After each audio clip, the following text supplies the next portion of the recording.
being culturally sensitive is an important element of doing business in somebody else's country.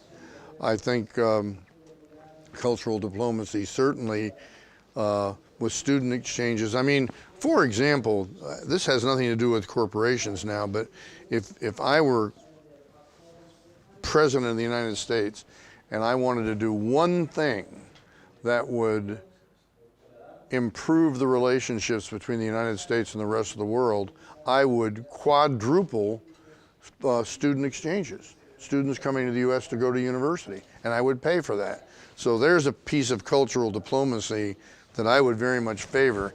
Now, how could corporations work toward that? Maybe corporations could provide scholarships. But I really believe, now one of the things that is now being talked about a lot in the United States is finding ways that students from overseas who come to the U.S. to study can stay and contribute and then later go back. Well, a lot of people say, well, that's wrong-minded because you want them to go back to their country, which can benefit. But the fact is, they do better for their country by staying in the States because the remittances they send back are much more significant in helping the country grow. You know, you frequently have people talk about nurses from Malawi, you know, how the United States is stealing all these nurses. When those nurses get to the States, the money they send back will train 5 nurses and will have a multiplier effect on the economy. So that's a piece of cultural diplomacy that I would very much favor, and that is student exchanges, student scholarships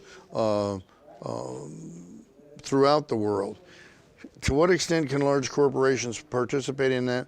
They can participate to some degree, but you know, corporations are in business to make money, and they do quite a bit for the local economies just by hiring people.